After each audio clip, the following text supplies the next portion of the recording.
All right, despite the aviation sector receiving further support from the government during the pandemic, many argue the handout is not the answer to helping the country's ailing airline industry.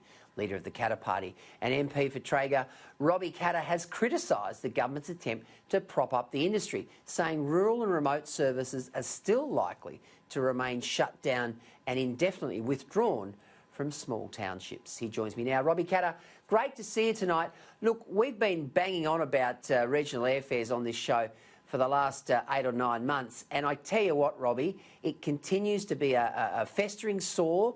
People continually writing to us saying, please, please, please, can we keep these airlines accountable when it comes to soaring airfares? Yeah, it's it's a very distinctive sign of market failure, Galiso, and it seems to be one that's just too big to handle. It's sort of like taking on the major supermarket duopoly. It's just a bit too big and tricky, so let's shove that one under the carpet, do another inquiry 5 years' time, and hopefully people forget about it. But it has very real consequences. If you're trying to offer health services, you need to fly specialists out or fly the patients back. If you've got kids that go into university, you've got to fly them back and forth. If you've got family, which most of us do from remote areas that live away from you, it's very, very expensive to try and fly back and forth. And then we're asked to try and man these, the mines and all these services that we have in these remote areas, and it becomes more expensive. And it's just another one of those enormous hardships. And what's the killer for me in Mount Isa to Brisbane is it's one of their most frequented routes. And we don't rely on tourism or hospitality there, Gleeso, and mining hasn't seen a downturn at all through coronavirus. So, and they Virgin shut down their run to Cloncurry the other day. Rex gets a $60 million prop up and announces then that they're going to go into the metropolitan areas in Sydney and Brisbane. So thanks very much. We'll use that little booster, not to help Cloncurry and Mount Isa and some of those areas that are helping prop up this Queensland economy. We'll use it to expand our operations down in Sydney and Melbourne. Isn't that a great win for them? Yeah. So, look, it's a real shame that no one seems to want to really help us out there. And, and look, they're propping up Virgin by getting, all about keeping some jobs in Brisbane. Well, that's nice, but what's that doing for regional airfares, which has been identified and was identified in the Senate inquiry as the big problem? Robbie, I know you welcome the Glencore decision to extend, but copper string's still a big story up in northern Queensland.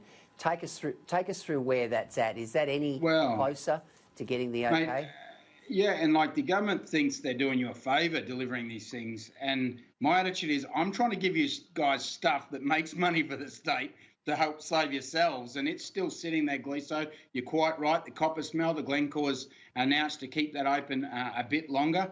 And we've had the defibrillator on the copper smelter, and we've re-jerked life back into it, which is very hard in Australia, modern Australia, trying to keep those value-adding processes in our mining industry. We've done that. But the next one to put a line through is the copper string. Guess what?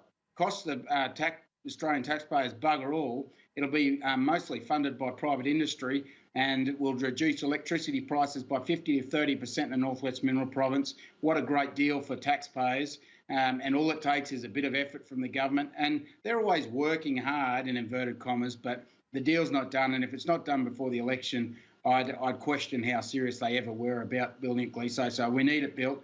And if they're worth anything at all, this government, they'll be announcing copper string going ahead before the election. Now, Robbie, as you know quite well, we've got an election coming up in Queensland on October 31. Tonight I'm going to give you the opportunity of a lifetime. I'm going to give you the opportunity to tell our viewers which way you're going as far as preferences are concerned. I'm hearing a little birdie told me that you might even be doing some deals with the Labor Party in certain seats, but I do know if it's a hung parliament, and my tip is it probably will be, that you're going to be the kingmaker. Are you going to go with the LNP or the Labor Party? There seems to be a lot of these little birdies coming out of the LNP at the moment, and perhaps they're the same birdies that told me they were preferencing the Greens in Brisbane, which is probably a more diabolical scenario for me.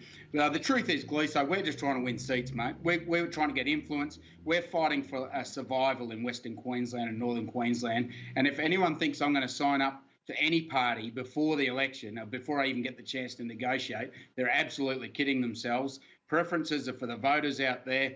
We give no favour to either of the major parties. We'll be going to minor parties first, most likely be putting One Nation at the top of our list.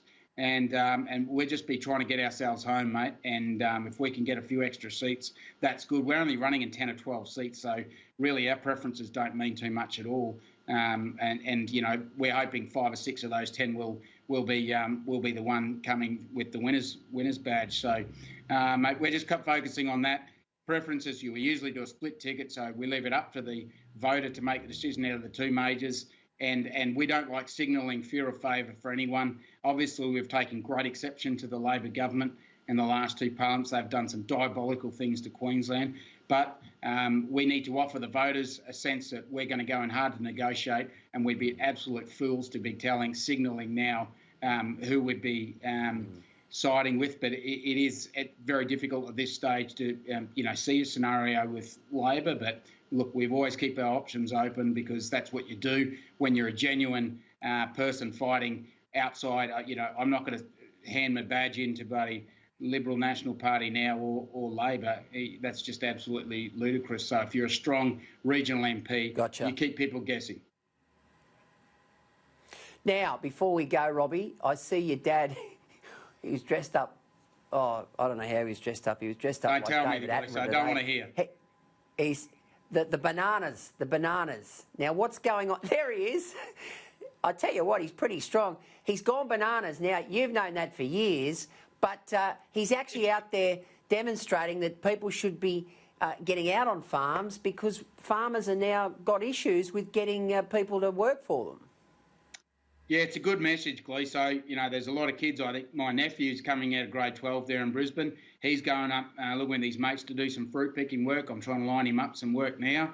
And there's, a huge vacuum there created by the lack of international travel.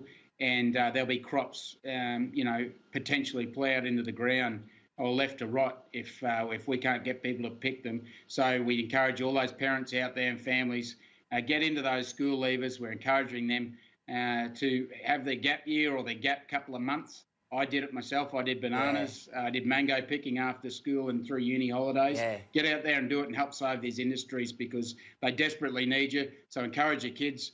They can cut their booze drinking down from a couple of months to just a week or two after they finish, then get them out on the farms and help these farmers survive, and we can all get in behind the economy. Bananas in pyjamas. There he is, Bob Katter. Robbie Katter, great to see you tonight. Thanks, Gleeso. Pleasure, mate.